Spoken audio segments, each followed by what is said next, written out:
तो केम जो मन ले मौज मन है। तो ये सेकंड एपिसोड हमारी हाउस ऑफ ड्रैगन की बढ़िया सी सीरीज़ का। तो जल्दी से जल्दी लाइक शेयर सब्सक्राइब जो भी करना है जल्दी से जल्दी कर दो, क्योंकि इस एपिसोड में रेनेरा एक अलग ही रूप में दिखने वाली है, तो मज़ा आएगा। एपिसोड की शुरुआत में बहुत ही सारी लाशें बिछाई, मतलब हर जगह मरे हुए लोग गिरे हुए। वो क्रैब फीडर की बात हुई थी ना, जो लोग बहुत तबाही मचा रहे हैं, जिसके बारे में क्रॉलिस ने बताया था सबको, कॉर्लिस ने बताया था कि शिप के आसपास सब आ रहे हैं और वो सब उन लोगों ने बहुत सारी लाशें बिछाई, ऐसे दिखाया जाता है। विसरिस कहता है कि सुनाई पड़ता है कि सर रैम बहुत ही ताकतवर कमांडर है किंग्सगार्ड का, पर वो बीमार सा बहुत कुछ समय से थोड़ा बहुत बीमार भी था। उसकी शांति से डेथ हो गई। हारोल्ड कहता है कि कुछ लोगों को सिलेक्ट किया है, जिन लोगों के लिए मतलब यहाँ पे आएंगे, और उन लोगों ने टेस्ट पास किया है आगे की जो भी मतलब हमारे कमांडर बनाने और वो सब है ना, उसके लिए हमने कुछ लोगों को सिलेक्ट भी किया है। कॉर्लिस आता है और कहता है कि 4 शिप्स गायब हो चुकी है, आखिरी वाली मेरे बैनर के अंदर थी। स्टेप स्टोन्स के अब आगे मतलब जितनी भी जगह है ना, वो स्टेप स्टोन वाले लोग हैं ना, वो बहुत ज़्यादा आगे बढ़ रहे हैं, तो कुछ ना कुछ करना चाहिए। आप यहाँ पे बैठकर कोर्ट बिजनेस की बातें कर रहे हो, मेरे आदमी और शिप के साथ जो भी हुआ ना, उसके रिलेटेड कुछ ना कुछ तो आपको करना ही पड़ेगा। ऑटो कहता है कि क्राउन तुम्हें कंपनसेशन दे देगा तुम्हारे शिप और जो भी आदमी है ना उन लोगों के रिलेटेड, और तो उनके फैमिलीज़ और सबको पैसे मिल जाएंगे। कॉर्लिस कहता है कि मुझे कंपनसेशन नहीं चाहिए, मुझे उन स्टेप स्टोन्स के मतलब लोगों जो भी कर रहे हैं उन लोगों को बंद करना है। वो जो लोग सब मतलब जगह सीज कर रहे हैं और सब कुछ कर रहे हैं, उन सब चीज़ों को बंद करना है। विसरिस जवाब देता है कि मैं रेडी नहीं हूँ अभी जंग के लिए उन फ्री सिटीज़ के साथ। तो कॉर्लिस कहता है कि ये पायरेट फ्री सिटीज़ नहीं होते हैं, मतलब वो फ्री सिटीज़ नहीं है, वो सारे पायरेट्स हैं। मेस्टर कहता है कि आज तक किसी भी 7 किंगडम्स में से किसी ने फ्री सिटीज़ पे जंग नहीं की है। बीसबरी कहता है कि अगर जंग हुई तो इतना लॉस होगा ना कि हम गिन भी नहीं पाएंगे। कॉर्लिस कहता है कि डेमन को जो ड्रैगन स्टोन है उस पर भेज दिया गया है ना, तो उसके सामने क्राउन ने कुछ भी नहीं किया, मतलब उसको दे दिया ड्रैगन स्टोन ऐसे ही। ऑटो तुरंत जवाब देता है कि ये राजा का टेबल है और तुम्हें यहाँ पे सीट मिली है, इसका ये मतलब नहीं है कि तुम डीमन के इक्वल हो, मतलब राजा के जो का खानदान और सब उनके इक्वल तुम नहीं हो जाते। विसरिस कहता है कि मैंने कुछ लोगों को पेंटोस और वॉलंटियर्स भेज दिया है ये देखने के लिए कि प्रॉब्लम क्या है यहाँ पे, मतलब वो चल क्या रहा है। स्टेप स्टोन्स की प्रॉब्लम सॉल्व हो जाएगी, तुम टेंशन ना लो। रेनेरा विसरिस को कहती है कि आपके पास ड्रैगन चलाने वाले लोग हैं क्या, हमें भेज दो, मतलब कुछ भी हो जाए ना हमें भेज दो अगर आपके पास नहीं है तो। ऑटो विसरिस को कहता है कि रेनेरा के टैलेंट का यूज़ कहीं और करेंगे हम, पर यहाँ पे नहीं होने वाला। मतलब रेनेरा हेल्प करने की ट्राई करती है वहाँ पे खड़े खड़े, पर वो मना कर देता है विसरिस कि नहीं अभी नहीं।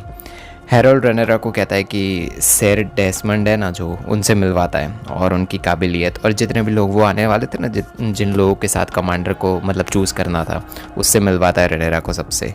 वो सर क्रिस्टन कोल है ना, उसको भी इंट्रोड्यूस करवाता है, तो मतलब उनसे बात करता है, पूछता है, क्योंकि वैसे भी उसने उसको जो डेमन के साथ फाइट हुई थी ना तब देख रखा था। वो बताता है कि वो son of steward of 11 Cleven black haven है, उनका बेटा है ये। रेनेरा सर क्रिस्टन कोल को चूज़ करती है कमांडर के लिए।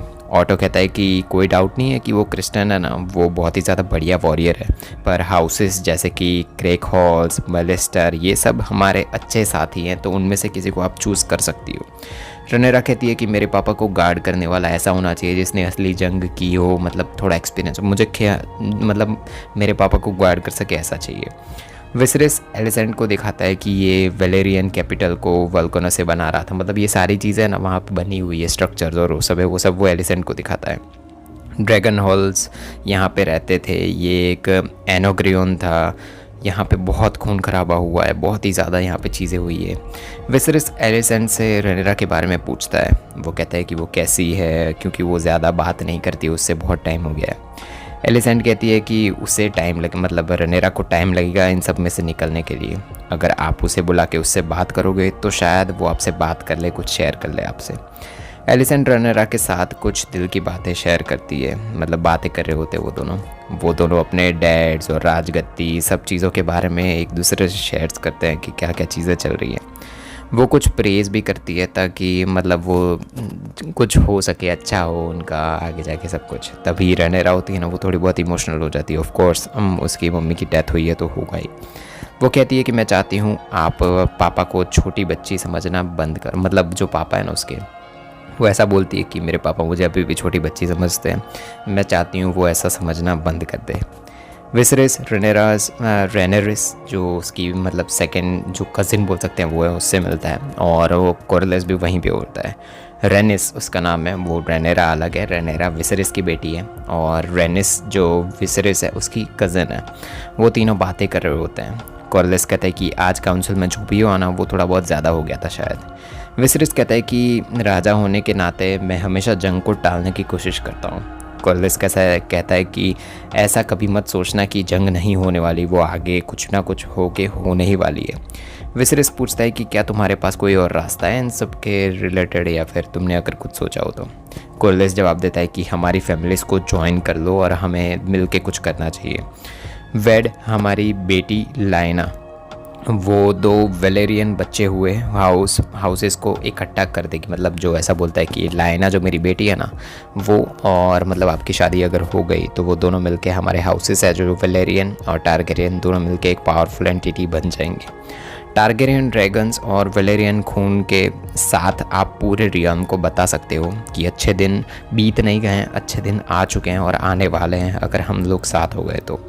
विसरिस जवाब देता है कि मैंने शादी के लिए इतना ज़्यादा नहीं सोचा है, 6 महीने भी नहीं हुए आयमा को मरे हुए। रेनिस कहती है कि जो उसकी मतलब कज़िन है वो कहती है कि रियलम पूरा है ना, जो वो मतलब जगह है जो हमारी सारे लोग और सब लोग एक्सपेक्ट कर रहे हैं कि आप आज नहीं तो कल शादी तो आपको करनी ही होगी। ये आपकी पीढ़ी को और स्ट्रॉन्ग करने वाला है और वारिस भी आएंगे।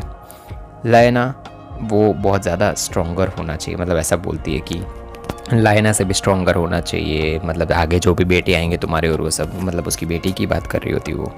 विसरिस खाना खाते टाइम रेनेरा को आयमा के लिए उसका प्यार और सब कुछ बताता है कि वो ही मेरी भी, मुझे उससे प्यार था और कोई नहीं मुझे चाहिए था, वो चली गई उसके बाद ही सब कुछ बताता है।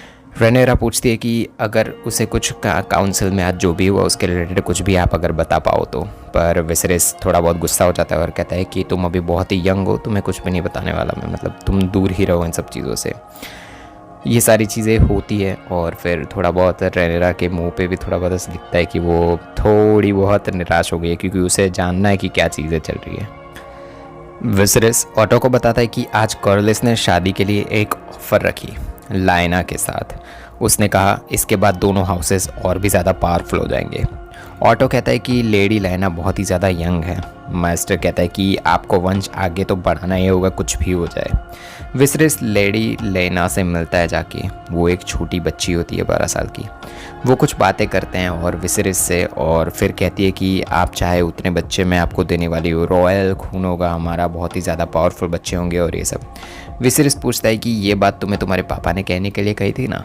ये सब कुछ दूर से रेनेरा ये सारी चीज़ें होते हुए देख रही होती है, बहुत थोड़ी दूर खड़ी होती है, मतलब सुनाई नहीं रहा पर वो देख रही होती है सब कुछ जो भी हो रहा है। रेनिस वहीं पे बैठी होती है, वो रेनेरा से पूछती है कि ये सब जो भी हो रहा है उसकी वजह से तुम परेशान हो रही हो ना।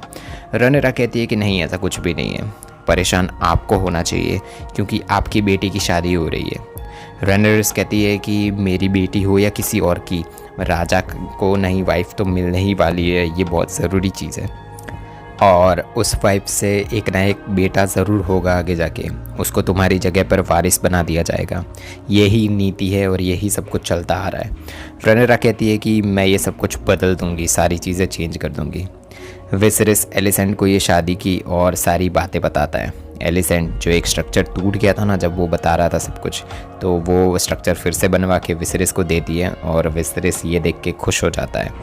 तभी वहाँ ऑटो आ जाता है। वो कहता है कि स्मॉल काउंसिल ने इमरजेंसी मीटिंग अभी के अभी बुलवाई है। एक आदमी आके बताता है कि ड्रैगन एग रात में गायब हो गया है। विसरिस पूछता है कि इतने सारे गार्ड्स और ड्रैगन कीपर्स हैं, उनके बीच में से एग गायब चुरा के कोई लेके कैसे जा सकता है। वो आदमी कहता है कि वो डेमन है ना, उसी ने ये सब कुछ चुराया है, मतलब वो अंडा चुरा के चला गया है। ऑटो कहता है कि डेमन ने एक चिट्ठी भी रखी है, मैं प्रिंस ड्रैगनस्टोन डेमन जो गद्दी का असली वारिस हूँ, वो नई शादी, मतलब अगर एक तो बीवी है पर मैं दूसरी शादी करने वाला हूँ पुराने वेलेरिया ट्रेडिशन में।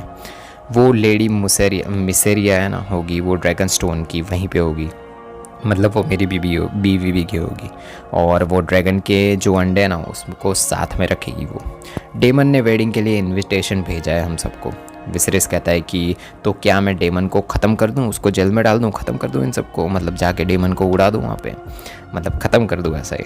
कॉर्लिस कहता है कि डेमन ने जो ड्रैगन स्टोन है ना वो तो पूरा का पूरा ले ही लिया है, उसके आसपास उसकी आर्मी लगा रखी है गोल्ड क्लोक्स की, और अब एक ख़तरनाक हथियार भी ले लिया है उसने।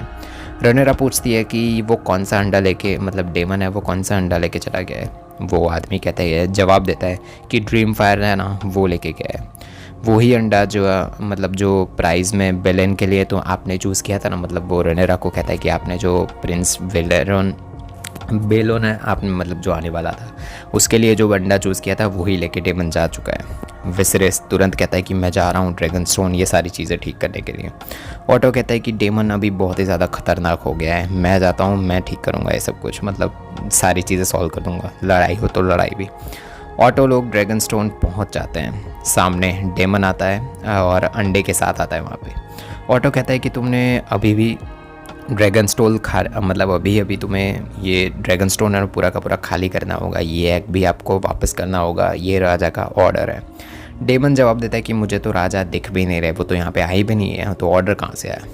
ऑटो कहता है कि तुम्हारा जो बचा हुआ भी नहीं है, मतलब जो अभी तक बच्चा हुआ भी नहीं है ना, उसकी माँ दोनों का एंड हो जाएगा, सबको ख़त्म कर दिया जाएगा, और ये सीधा राजा के सामने जंग है तुम्हारी, जो तुम ये चीज़ें कर रहे हो ना उसके रिलेटेड। जो ड्रैगन लेके तुम डेमन मतलब जो निकल गया था ना, वैसा बताया जाता है कि जो ड्रैगन डेमन था ना वो लेके निकल गया था, वो ड्रैगन पीछे से आता है। बहुत पहले अगर फर्स्ट एपिसोड आपने देखा तो रेड कलर का जो ड्रैगन एंड में वो लेके निकला था वही पीछे से आ जाता है, और ऑटो लोगों की आर्मी है ना थोड़ी बहुत डर जाती है। तभी वहाँ पे रनेरा भी अपना ड्रैगन लेके आ जाती है। वो डेमन को कहती है कि मेरे पापा ने मुझे प्रिंसेस बनाया है और वारिस भी घोषित किया है उन्होंने मुझे यहाँ का, जिस महल में आप रह रहे हो वो मेरा है अंकल। डेमन कहता है कि वो तो तब मतलब ये तुम्हारा जो महल है ना वो तब होगा जब तुम बड़ी हो जाओगी। रनेरा कहती है कि आपने राजा को बहुत ही ज़्यादा गुस्सा दिलवा दिया है। डेमन कहता है कि कुछ भी फ़र्क नहीं पड़ता उसे, उन्हें गुस्सा आए या ना आए, ये दिन तो सेलिब्रेशन का है। रनेरा जवाब देती है कि आपके पहले भी एक वाइफ थी। डेमन कहता है कि वो तो ज़बरदस्ती शादी करवाई थी, मैंने उसे चूज़ भी नहीं किया था। रनेरा कहती है कि इसका ये मतलब तो नहीं है ना कि तुम मतलब अपने भाई का एग ही चुरा के यहाँ से ले जाओ। मैं सही हूँ यहाँ पे अंकल, आपको ये एग वापस करना पड़ेगा, और अगर आपको वारिस बनना है तो मुझे मार डालो और फिर आप वारिस बन जाओ, आगे जाके तुम भी जो भी करना है कर दो, तो आपको मुझे मारना होगा। डेमन एग वापस करके वहाँ से निकल जाता है, और ये चीज़ दिखाता है कि वो रनेरा की थोड़ी बहुत केयर करता है। डेमन की नई वाइफ उसे कहती है कि ये बच्चा होने नहीं हुआ, मतलब अभी तक जो बच्चा आया भी नहीं है, हुआ भी नहीं है, उसकी बात तुमने क्यों कही वहाँ पे, जबकि ऐसी कोई बात है ही नहीं, और जब तुमने शादी की थी तब ये बच्चे करने वाली बात तो तुमने मुझसे की ही नहीं थी। पूरी ज़िंदगी लोगों ने मुझसे पावर और सारी चीज़ें पैसों के बीच में उन लोगों ने मुझे बहुत ही ज़्यादा जकड़ के रखा हुआ है। मैंने तुमसे शादी की क्योंकि मुझे लगा कि तुम मुझे इन सब से मतलब जो मेरा डर है ना उससे दूर भगाओगे। विसरिस लेओनेल है ना उससे जाके पूछता है कि क्या उसे लाइना से शादी करनी चाहिए या नहीं। लियोनेल क्या जवाब देता है कि कॉर्लिस अच्छा साथी होगा आपका शिप और सारी चीज़ों के रिलेटेड, आप कर सकते हो उनसे शादी, लाइना से शादी कर सकते हो, पर वो एक अच्छी बात रहेगी आगे की मतलब जो जनरेशन और सारी चीज़ें ना उनके लिए। रनेरा के वापस आने की खबर विसरिस को दी जाती है। विसरिस गुस्सा हो जाता है रनेरा पे और कहता है कि तुम मेरी एक ही वारिस बची हो, तुम्हें कुछ हो जाता तो वहाँ चली गई, ऐसे चली गई, क्यों चली गई, नहीं जाना चाहिए था तुम्हें, तुम्हारी माँ के बिना मुझे बहुत ही ज़्यादा अकेलापन रहता है मेरी ज़िंदगी में, वो गई है तब से ठीक नहीं रहता मैं, मुझे रियलाइज़ ही नहीं हुआ कि तुम कब मेरी छोटी बेटी से बड़ी बेटी एक वुमन में चेंज हो गई। अब तुम्हें भी पता है कि मुझे दूसरी शादी करनी ही पड़ेगी, और मतलब और भी वारिस आएंगे ना तो मतलब लड़ने में आसानी होगी आगे जाके अगर जंग हुई या कुछ भी। तो रनेरा पूछती है कि किससे जंग होगी, क्या होगा, सब कुछ लड़ाई और सब कुछ। विसरिस जवाब देता है कि जो भी हमें चैलेंज करेगा उसके सामने लड़ने के लिए। विसरिस काउंसिल में ऐलान करता है कि उसने डिसाइड कर लिया है वो किससे शादी करेगा। वो सबको बताता है कि जो ऑटो हाई टावर है ना उनकी बेटी एलिसेंट है, वो उनसे शादी करने वाला है। ये सुन के कॉर्लिस बहुत ही ज़्यादा गुस्सा हो जाता है और निकल जाता है वो वहाँ से। रनेरा भी ये सुन के वहाँ से निकल जाती है। ऑफकोर्स वो उसकी फ्रेंड जैसी थी वो, मतलब एलिसेंट, तो वहाँ से निकल जाए बुरा लगेगा ही उसे। कॉर्लिस किसी से बात करता दिखाया जाता है। कॉर्लिस उसके वेलेरियन होने की सारी बातें, हिस्ट्री और सब कुछ किसी को बता रहा है। सामने कोई बैठा हुआ है, सामने बैठा आदमी और कोई नहीं, डेमन ही होता है। कॉर्लिस कहता है कि वो क्रैब फीडर्स के बारे में मैंने किंग से बात की कि वो लोग बहुत ज़्यादा पास आ चुके हैं, वो लोग मतलब हर जगह तोड़ फोड़ में मतलब ख़राब चीज़ें कर रहे हैं वो क्रैब फीडर वो सब कुछ। बट जो मतलब किंग है वो कुछ कर ही नहीं रहे, उन्होंने ऐसा बोला कि देखा जाएगा, देख लेंगे आगे जाके जो भी चीज़ें हैं। डेमन कहता है कि मेरे भाई के अंदर राजा बनने की एक भी गुण है ही नहीं, वो सब कुछ मुझ में, मैं करूँगा सब कुछ ठीक।